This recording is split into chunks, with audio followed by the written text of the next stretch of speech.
Magandang umaga. Ngayon ay Miyerkules, Abril 15, 2020. Sa ulo ng mga balita.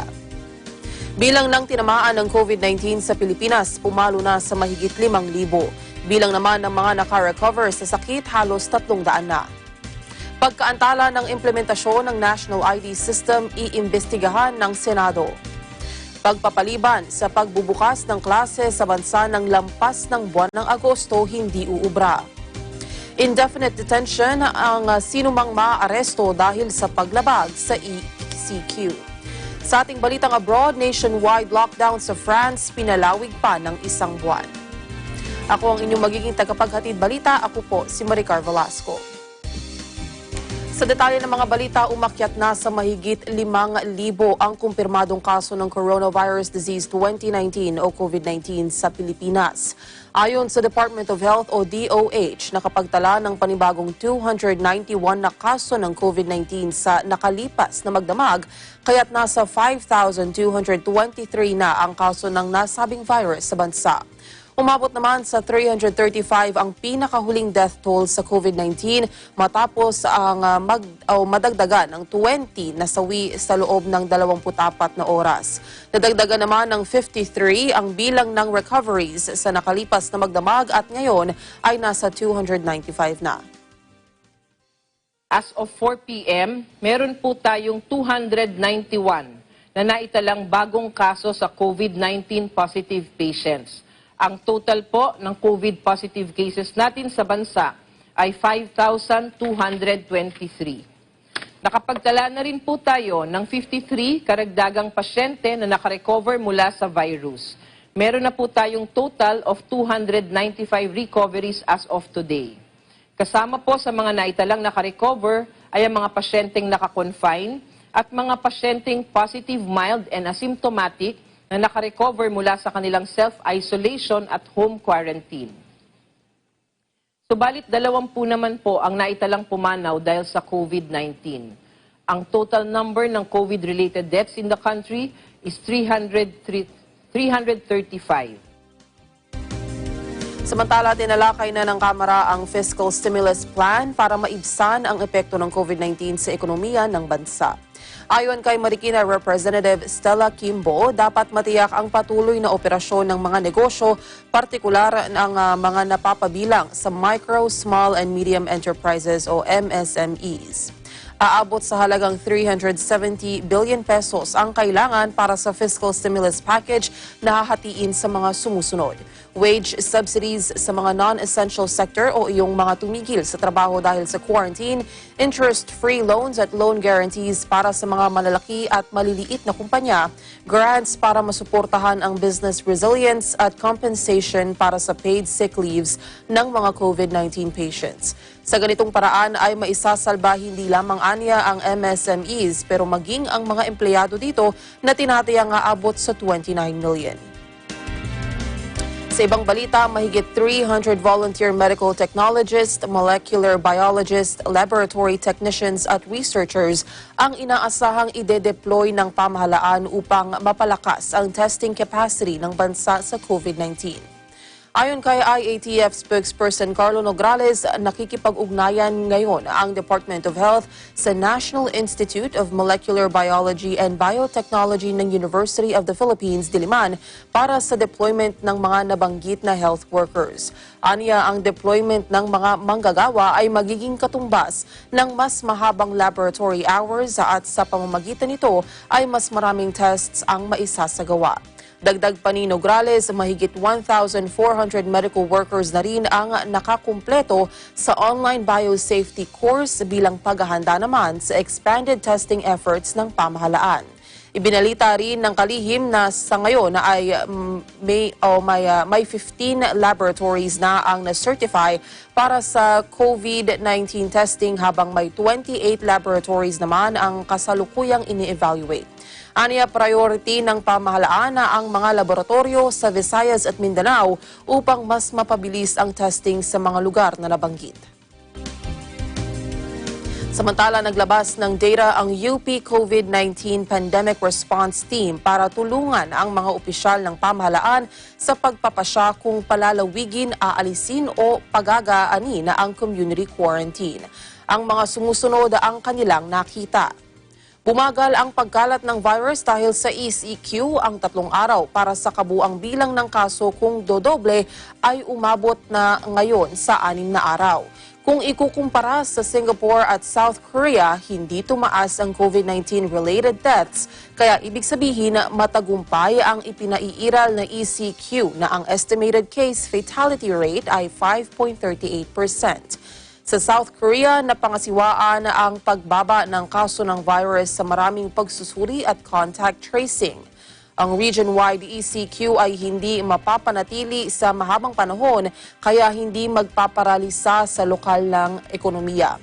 Makalipas ang April 30, ang marapat na gawin ay ipatupad ang tinatawag na graduated activation ng ECQ. Ibig sabihin, ang mga lalawigan at lokal na pamahalaan na ang siyang magpapasya kung ito'y palalawigin pa, aalisin na o luluwagan ang community quarantine batay sa dami ng kanilang outbreak. Maaari nang magkaroon ng limited practice ang mga nagtapos ng kursong medisina sa panahon ng COVID-19 emergency alinsunod sa mga pamantayang itinakda ng Department of Health. Sa press briefing kaninang umaga, sinabi ni IATF spokesperson Carlo Nograles na pinayagan na ng IATF ang DOH interim guidelines ukol sa pagkakaloob ng special authorization for limited practice ng mga medical graduates sa gitna ng COVID-19 health crisis. Ayon kay Nograles, ang special authorization ay gagamitin lamang bilang last resort at may bisa lamang habang nasa ilalim ang bansa ng state of emergency dahil sa COVID-19.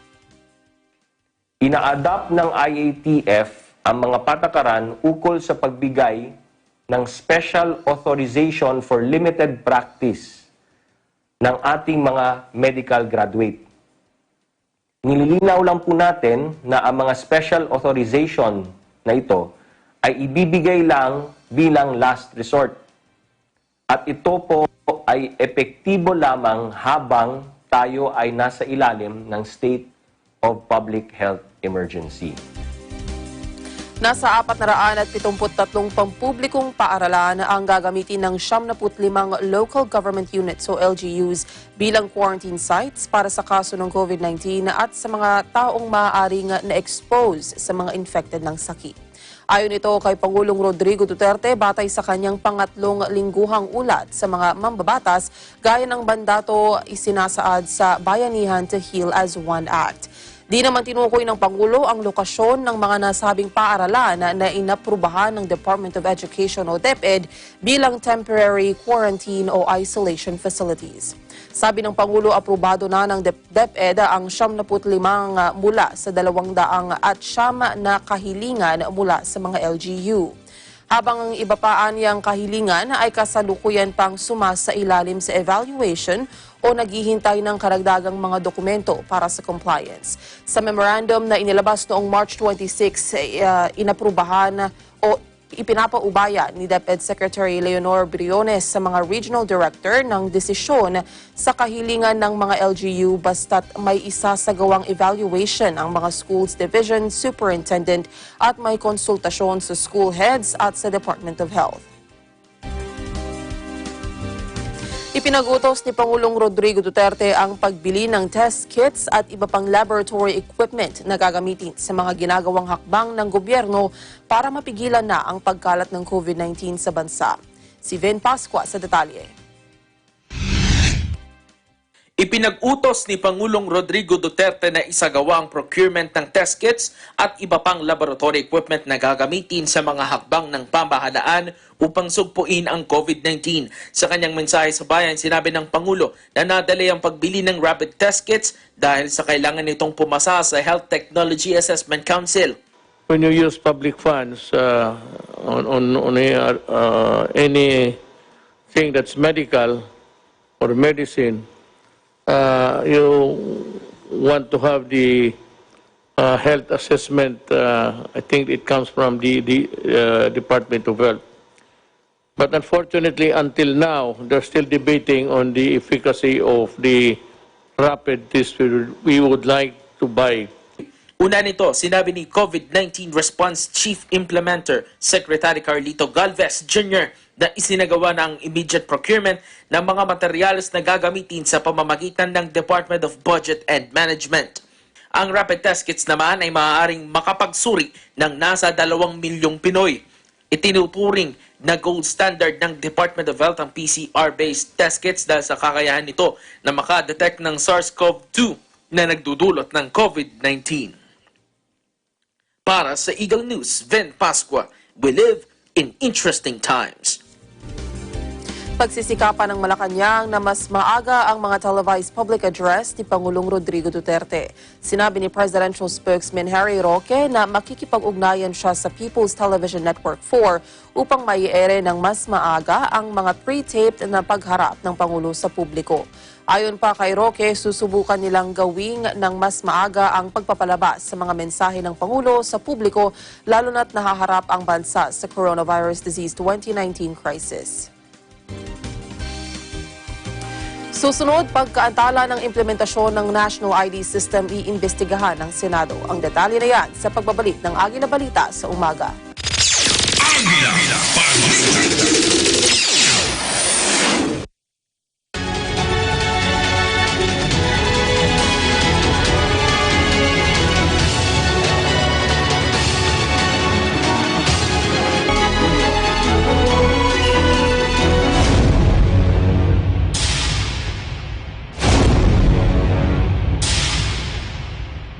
This program is co-presented by Kubert Industries Incorporated, Electromechanical Trading and Services, The Cooling Expert, Vita Herbs Philippines Green Coffee, masarap, mabango at healthy pa.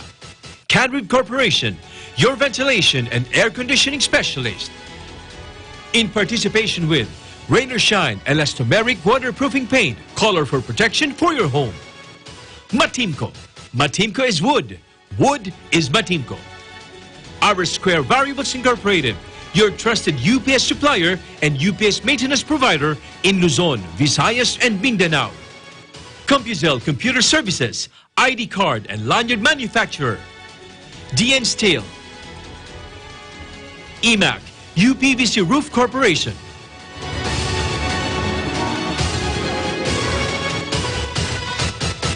Agila Balita.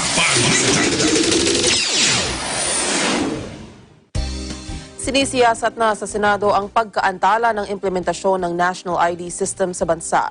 Ayon kay Senate President Vicente Soto III, malaking tulong sana kasi ang National ID System sa pamamahagi ng ayuda at iba pang tulong para sa mga Pilipino, lalo na't ngayong nahaharap ang bansa sa COVID-19 crisis. Mahigit 2 taon na nang maipasa ang National ID System, subalit hanggang ngayon ay hindi pa rin nauumpisahan ang implementasyon nito. Nauna rito, sinabi ni Pangulong Rodrigo Duterte na kung naipatupad lamang ang implementasyon ng National ID System ay posible sanang maiwasan ang problema sa pamamahagi ng ayuda gaya na lamang ng mga hindi tugma-tugmang impormasyon. Sa ibang balita, pinayagan na ng Interagency Task Force on Emerging Infectious Diseases o IATF ang overseas deployment ng mga Pilipinong health workers na may existing contract sa ibang bansa. Ayon kay IATF spokesperson Carlo Nograles, magiging exemption sa POEA Resolution No. 9-2020 na nagpapatupad ng temporary ban sa deployment ng Filipino health workers habang nasa ilalim ang bansa ng state of emergency dahil sa COVID-19. Ayon kay Nograles, exempted sa deployment ban ang Filipino health workers na may umiiral na kontrata sa kanilang foreign employers as of March 8, 2020. Magkagayunman, kailangan munang mag-execute ng mga nabanggit na overseas Filipino workers ng declaration na nauunawaan nila ang mga panganib na bunga ng pagpunta sa ibang bansa sa panahon ng ito ng pandemic. Noong isang araw po, may announcement ukol sa temporary deployment ban ng ating medical health professionals tulad ng mga doktor at nurse. Nililinaw po natin na hindi po kasama dito sa ban na temporary deployment ban ang mga doktor, nurse at iba pang medical health professionals na may mga kontrata na po as of March 8, 2020 para magtrabaho sa ibang bansa. Papayagan na po silang umalis. Kailangan lang po nilang pumirma ng deklarasyon na batid nila ang mga panganib sa paglipad papunta sa ibang bansa. Pinapaaral at pinapaayos na rin po sa DBM at Department of Health ang pagkuha ng mga karagdagang health workers para sa ating healthcare system. Inatasan naman ng IATF ang Department of Health, ODOH at Department of Budget and Management na magtulungan para sa hinggil ng emergency health workers para masuportahan ang mga pangangailangan ng Pilipinas sa panahon ng COVID-19 crisis.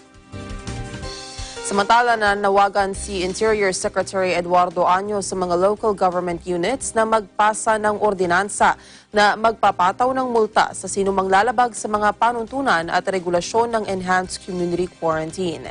Ayon sa kalihim, ang mga violators ay maaaring maharap sa pagkakabilanggo o papatawan ng multa mula 1,000 hanggang 2,000 piso.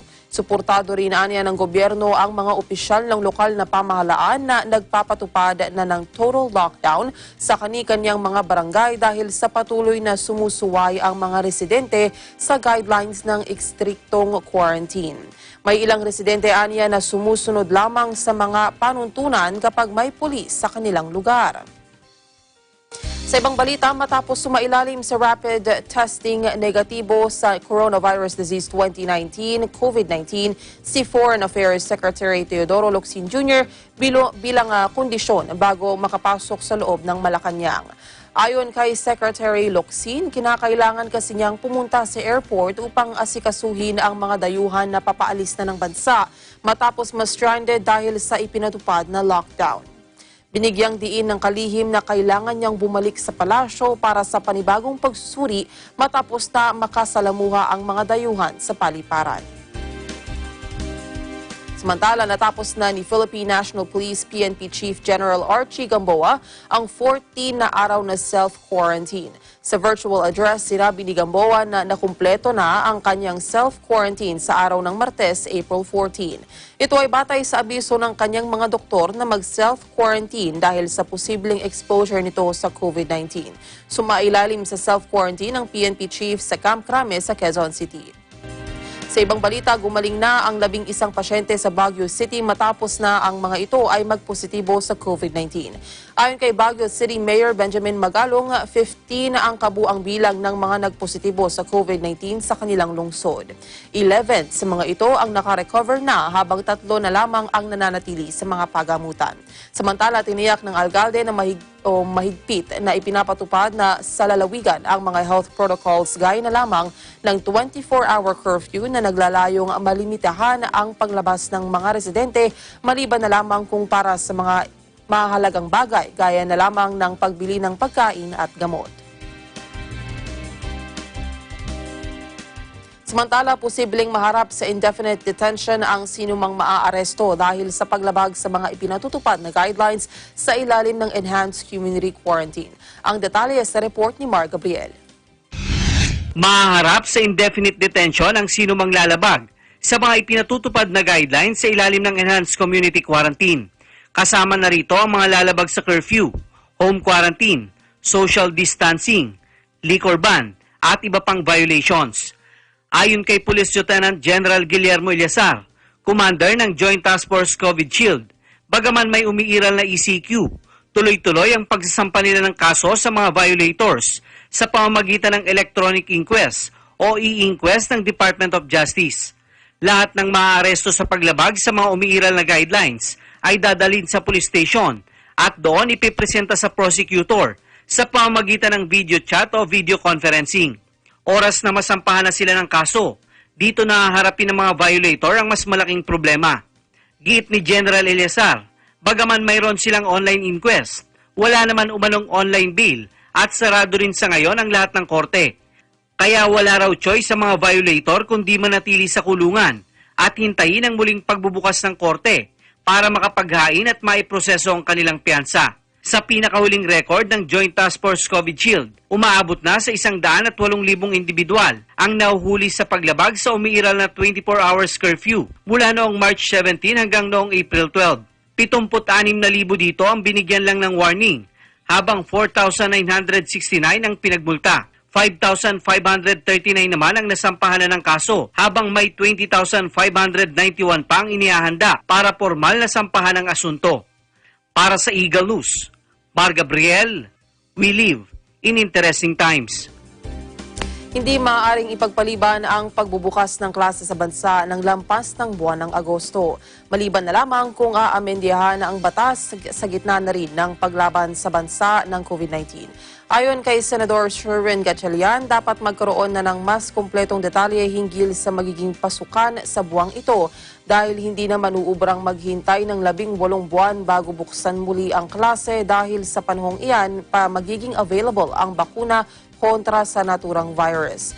Ipinag-alam ni Gatchalian, chairman ng Senate Committee on Basic Education, Arts and Culture, na nagkaroon siya ng virtual consultative meeting sa Department of Education o DepEd na ipinaalam sa kanya ang contingency plan nito para sa school year 2020 to 2021. Kabilang dito anya ay kung magkakaroon ng pasok sa darating na Hunyo o wala, klase ng pagtuturo at ikakasang methods, lalo pat kailanganin pa rin gawin ang social distancing, walang maramihang pagtitipon at iba pa. Pharmaceutical company nakapag-develop ng antibody medicine versus COVID-19. Si Erlo Bringas sa detalye. Nakagawa ng isang pharma company ng antibody laban sa COVID-19 ayon kay Pangulong Duterte. Sa talumpati ng Pangulo kagabi, sinabi nitong mayroon ng isang pharmaceutical company na nakagawa na ng isang medisina na antibody na posibleng cure sa coronavirus disease sa COVID-19. I cannot mention the pharmaceuticals, the giants.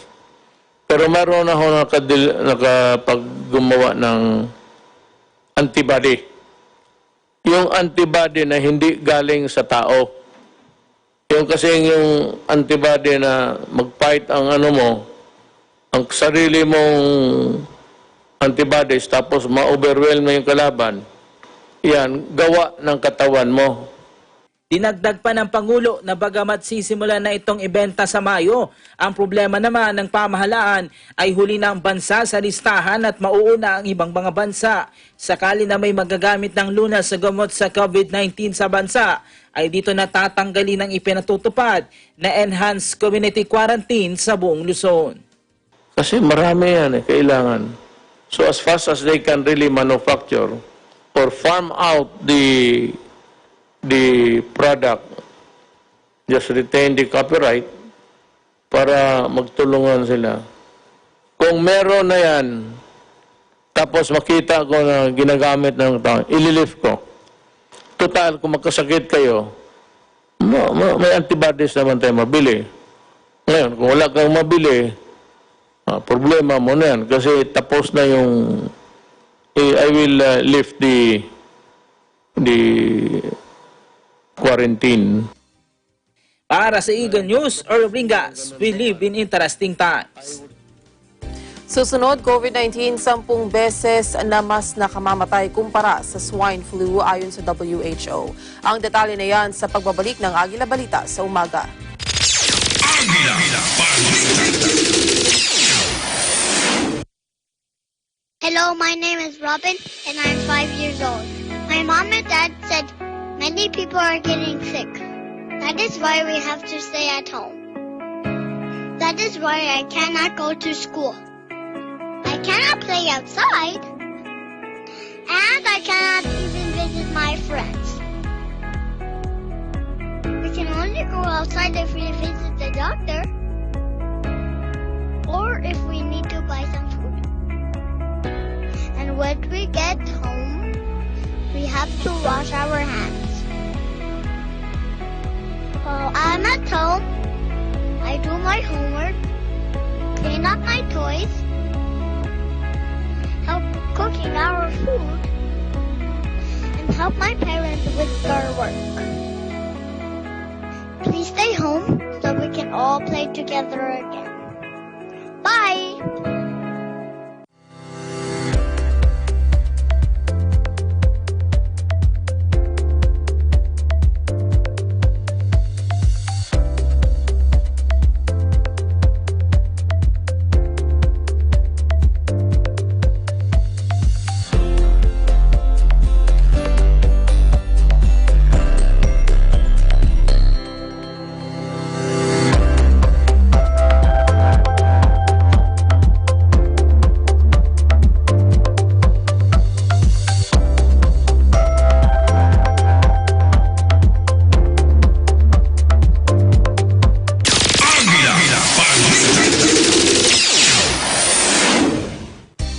Nagbabala ang World Health Organization o WHO na hindi biro ang kumakalat ngayong coronavirus disease o COVID-19. Ayon kay WHO Chief Tedros Adhanom Ghebreyesus, sa bilis na pagtama ng virus sa tao ay 10 beses na mas nakamamatay ang COVID-19 kumpara sa swine flu o mas kilala sa tawag na H1N1 na naging global pandemic noong 2009. Kaya naman patuloy na nananawagan ang WHO sa buong mundo na magpatupad ng control measures para mapigilan ang mabilis na pagkalat ng sakit. We know that COVID-19 spreads fast, and we know that it's deadly, 10 times deadlier than the 2009 flu pandemic. Panawagan ng Metro Manila mayors na mabigyan ng cash aid ang lahat ng mahihirap suportado ng Makabayan Block. Alamin natin ang detalye mula kay Eden Santos. Sa harap ng epekto ng COVID-19 pandemic, nanawagan sa gobyernong Makabayan Block sa Kamara na lahat ng mahirap ay mabigyan ng 5,000 hanggang 8,000 cash assistance. Ayon kay Bayan Muna Party List Representative Carlos Zarate, sinusuportahan nilang mga Metro Manila Mayor sa hiling na mabigyan ng tulong ang lahat ng kanilang mga mahirap na constituents. Dagdag pa ng kongresista na itigil ng Department of Social Welfare and Development ang quota system upang walang kababayan natin ang mapag-iwanan sa ayuda ng pamahalaan. Sinusuportahan ng Bayan Muna ang panawagan ng ating mga alkalde sa buong Kamaynilaan or sa National Capital Region at maging sa ibang bahagi ng bansa na dapat mabigyan ng ayuda ang lahat ng mga mahihirap na nasasakupan nila. Ang pinapairal ngayon na quota system ng DSWD at maging ng Department of Finance ay hindi katanggap-tanggap dahil ang ibig lamang sabihin nito ay merong mga kababayan nating mapag-iwanan na apektado rin naman ng nangyayaring grabing krisis ngayon na dala ng pandemya ng COVID. Ang amin pong panawagan, dapat po walang pagtatangi. Kung sinasabi natin na dapat ay mabigyan ng ayuda ang 18 milyong pamilya sa buong bansa, ay dapat po lahat ay makakatanggap ng walang pinipili na sino man. Hiniling din ng Makabayan Block kay Pangulong Rodrigo Duterte na seryosong ikonsidera ang kanilang panawagan na moratorium sa pangungutang at pagbabayad ng utang. Nananawagan tayo kay Pangulong Duterte at sa mga economic managers na upang magkaroon tayo ng dagdag na pondo na magamit para sa rehabilitasyon ng ating ekonomiya, para sa tulong doon sa ating mga nahihirapan ng mamamayan at para matulungan na rin ang ating mga small, micro and medium enterprises ay seryosohin ang pag-aralan at ikonsidera ang paghinto sa pangungutang at pagsuspende sa pagbayad sa ating mga utang doon sa ating mga multilateral lenders. Kung atin itong gagawin, kung gagawin ito ng pamahalaan, ay magkakaroon ng dagdag mahigit 1 trilyon na magagamit para sa pangangailangan ng ating mga mamamayan at ng ating bayan. Hindi ang dagdag utang ang magiging solusyon sa krisis na kinakaharap natin sa dala ng pandemyang ito ng COVID-19. Para sa Eagle News, Eden Santos, we live in interesting times. Alamin naman natin ang kalagayan ng mga residente sa Taytay Rizal sa panahon ng Enhanced Community Quarantine. Si Eagle News Correspondent Tantan Alcantara para sa detalye. Abala ang mga mamamayan sa bayan ng Taytay sa kanilang pang-araw-araw na buhay. Tuloy ang kanilang pamumuhay sa kabila ng krisis na kinakaharap ng bansa. Mahirap man pero kailangan harapin. Hindi naman hinahayaan ng mamamayan ang mga alituntunin sa pagpapatupad ng gobyerno patungkol sa pag-iingat sa kalusugan ng bawat isa. Mismo ang mamamayan na nagkukusa at nagpapaalala sa social distancing sa ilang establishmentong bukas. Sa palengke naman ay nililimitahan ang pagpapapasok upang matiyak na hindi magkakaroon ng pagdidikit-dikit ng mga mamimili. Naglalagay na rin sila ng pila sa mga ito. Kanya-kanya naman diskarte ang ilan para kumita. Nariyan nagbebenta ng face shield na sarili nilang gawa. Samantalang nagsagawa naman ng pagtatabas ng sanga ng punong kahoy sa barangay San Isidro upang hindi sumabit sa mga kable ng kuryente na pwedeng pagmulan ng aksidente. Patuloy din sa pamamahagi ng mga relief goods ang nasabing barangay sa kanilang mga nasasakupan. Para sa Eagle News, Tantan Alcantara, we live in interesting times. Punlang gulay ipinamahagi sa bayan ng San Luis, Aurora. Ang detalye mula kay Pauline Villamar.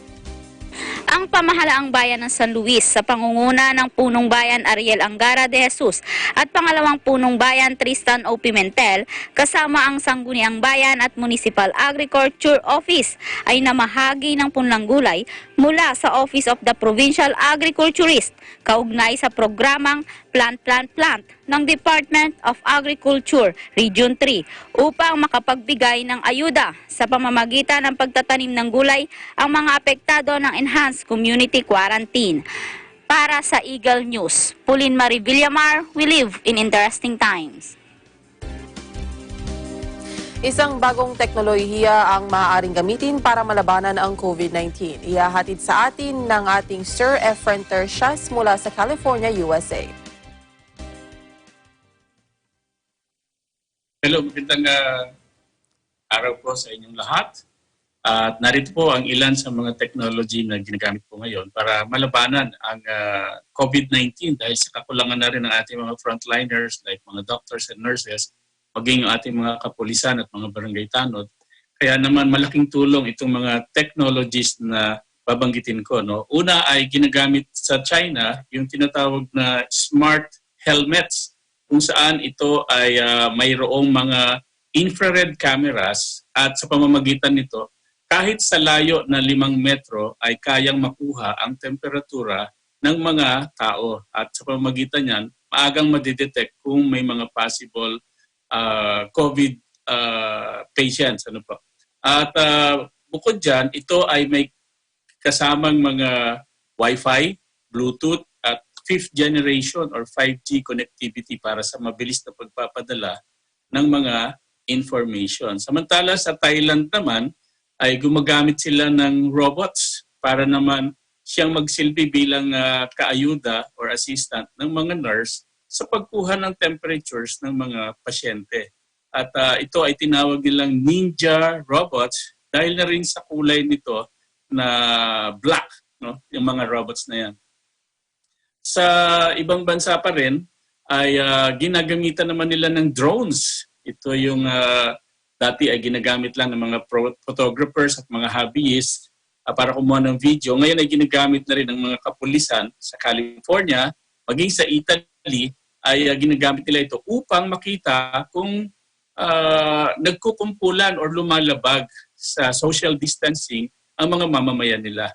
Imbis na gumamit pa ng helicopter, ay itong mga drones na portable at mas matipid din para sa paghahanap ng mga taong lumalabag sa social distancing requirements ng World Health Organizations. Yan muna ang latest dito at back to you.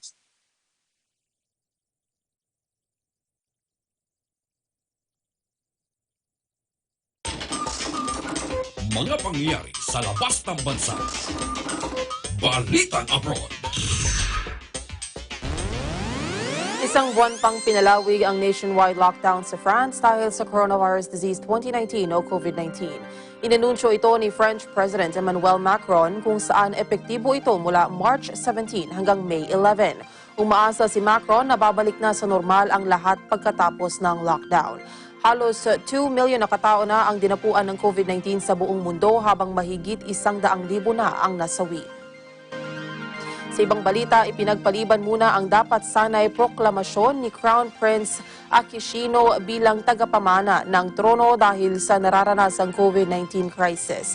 Napagdesisyonan ng Japanese government na ipagpaliban muna ang seremonya kasunod na rin ng deklarasyon ng state of emergency sa Tokyo at iba pang prefectures. Nakatakdang gawin sa April 19 ang ceremonies for proclamation ng Crown Prince sa Imperial Palace. Binawasan din ng gobyerno ang bilang ng mga bisita na dadalo sa seremonya at kinansela na rin ang mga banquets.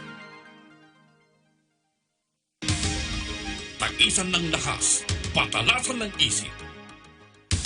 Balitang Sports. Inanunsyo ng FIBA na may pagbabago sa ilang petsa ng kanilang mga major tournaments matapos ang tuluyang pagpapaliban ng Tokyo Olympics sa 2021. Itinakda na mula June 22 hanggang July 4 sa susunod na taon ang FIBA Olympic Qualifying Tournament habang ang FIBA Eurobasket 2021 at FIBA AmeriCup 2021 ay gaganapin sa September 1 at September 18, 2022. 2 linggong iniurong ang FIBA Asia Cup na ito ay gaganapin sa August 17 to 29. Nilinaw ng FIBA na ang paglilipat ay para hindi maging komplikado sa petsa ang Tokyo 2021. At yan ang naging kabuuan ng ating maiinit na balita. Sa pangalan ng ating mga kaagapay sa Eagle News Service, ako po si Maricar Velasco and we live in interesting times. Susunod na ang programang Saganang Mamamayan kasama sina Congressman Dante Marcoleta at Jenso Barjaga. Sumainyo ang mga balitang kinarap, maingat na isinulat at inihanay ng Eagle News Service. Agila Balita!